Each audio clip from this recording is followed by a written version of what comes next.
You, John Fitzgerald Kennedy, do solemnly swear I, John Fitzgerald Kennedy, do solemnly swear that you will faithfully execute the office of President of the United States that I will faithfully execute the office of President of the United States and will, to the best of your ability, and will, to the best of my ability, preserve, protect, and defend the Constitution of the United States. preserve, protect, and defend the Constitution of the United States. So help you God.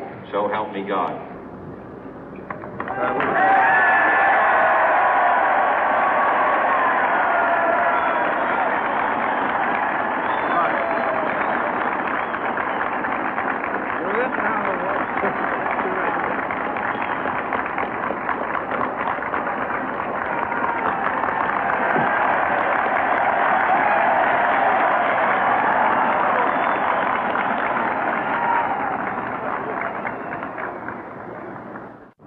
Vice President Johnson, Mr. Speaker, Mr. Chief Justice, President Eisenhower, Vice President Nixon, President Truman, Reverend clergy, fellow citizens.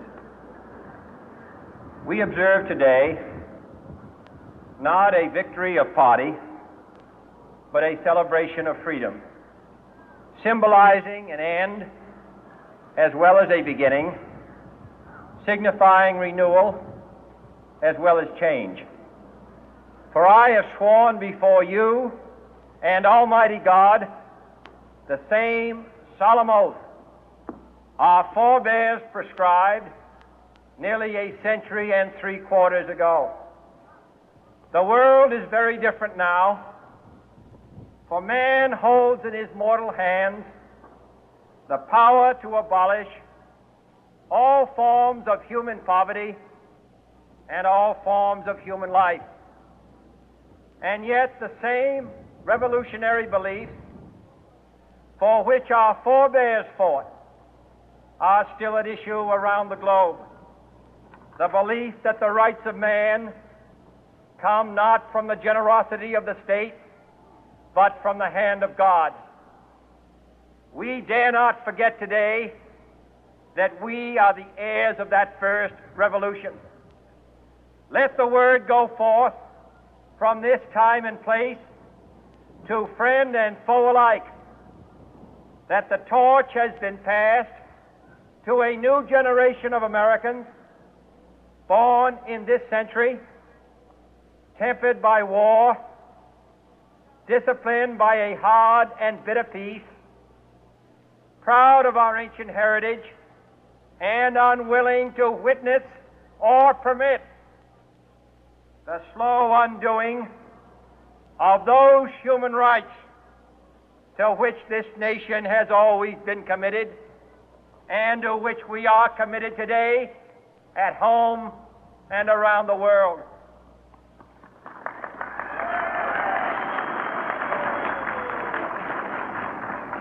Let every nation know, whether it wishes us well or ill, that we shall pay any price, bear any burden, meet any hardship, support any friend, oppose any foe to assure the survival and the success of liberty.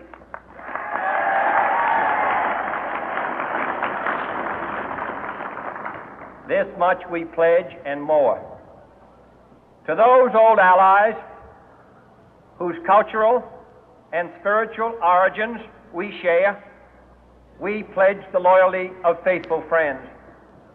United, there is little we cannot do in a host of cooperative ventures. Divided, there is little we can do, for we dare not meet a powerful challenge at odds and split asunder.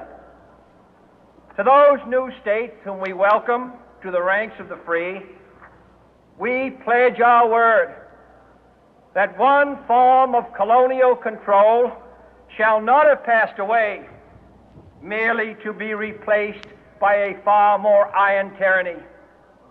We shall not always expect to find them supporting our view, but we shall always hope to find them strongly supporting their own freedom, and to remember that in the past, those who foolishly sought power by riding the back of the tiger ended up inside.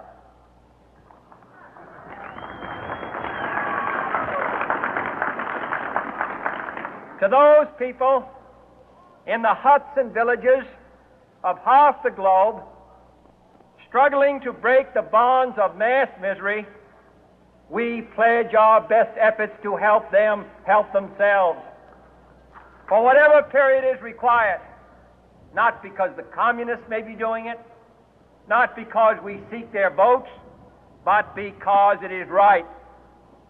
If a free society cannot help the many who are poor, it cannot save the few who are rich.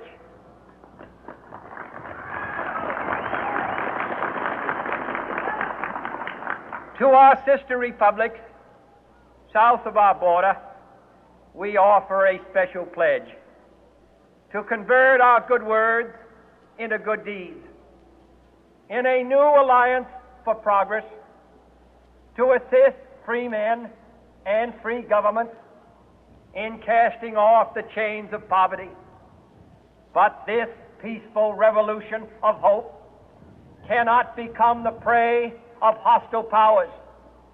Let all our neighbors know that we shall join with them to oppose aggression or subversion anywhere in the Americas.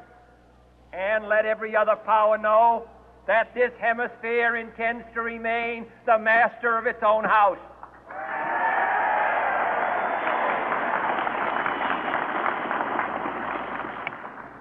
To that World Assembly of Sovereign States, the United Nations, our last best hope, in an age where the instruments of war have far outpaced the instruments of peace, we renew our pledge of support to prevent it from becoming merely a forum for invective, to strengthen its shield of the new and the weak, and to enlarge the area in which its writ may run.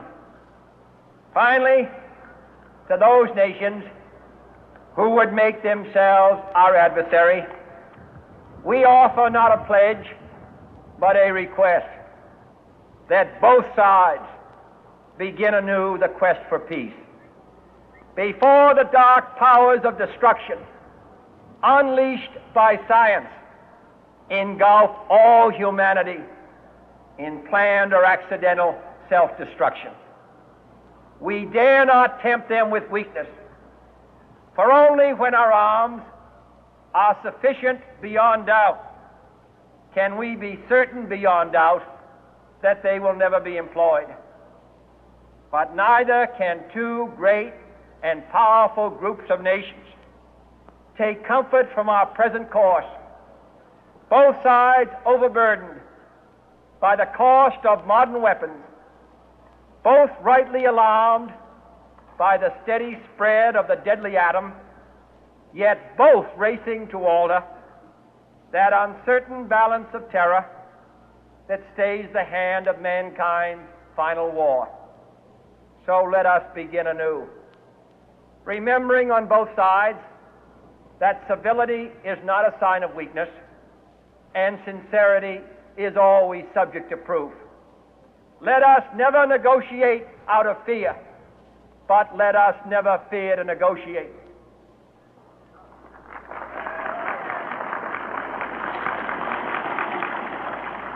Let both sides explore what problems unite us, instead of belaboring those problems which divide us.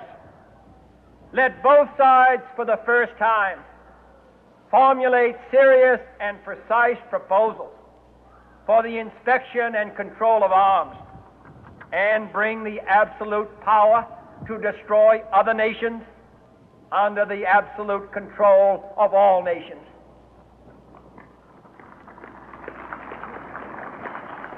Let both sides seek to invoke the wonders of science instead of its terrors.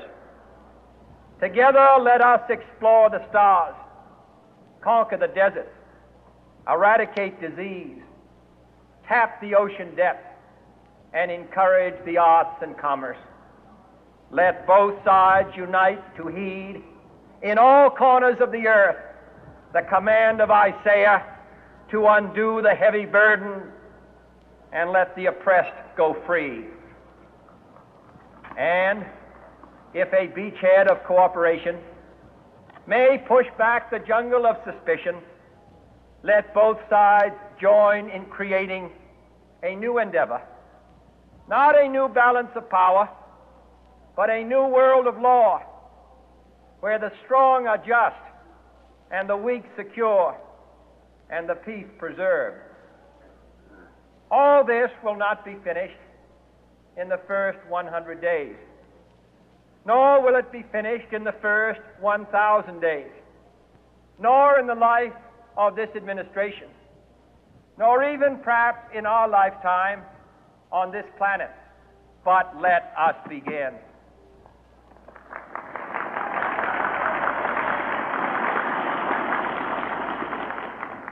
In your hands, my fellow citizens, more than mine, will rest the final success or failure of our course. Since this country was founded, each generation of Americans has been summoned to give testimony to its national loyalty. The graves of young Americans who answered the call to service surround the globe. Now the trumpet summons us again, not as a call to bear arms, though arms we need, not as a call to battle, though in battle we are, but a call to bear the burden of a long twilight struggle, year in and year out, rejoicing in hope, patient in tribulation, a struggle against the common enemies of man, tyranny, poverty, disease, and war itself. Can we forge against these enemies a grand and global alliance, north and south, east and west, that can assure a more fruitful life for all mankind? Will you join in that historic effort?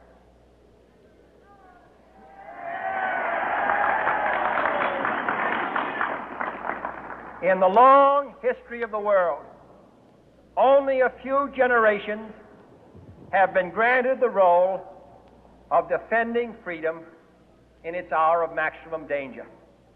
I do not shrink from this responsibility. I welcome it.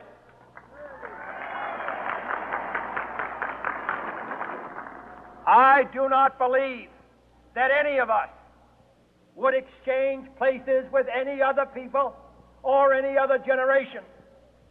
The energy, the faith, the devotion which we bring to this endeavor will light our country and all who serve it. And the glow from that fire can truly light the world. And so, my fellow Americans, ask not what your country can do for you, ask what you can do for your country.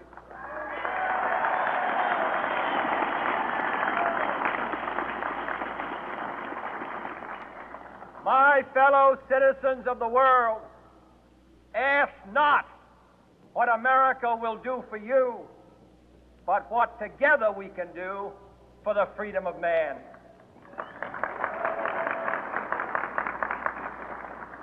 Finally, whether you are citizens of America or citizens of the world, ask of us here the same high standards of strength and sacrifice which we ask of you. With a good conscience, our only sure reward, with history the final judge of our deeds, let us go forth to lead the land we love, asking His blessing and His help, but knowing that here on earth God's work must truly be our own.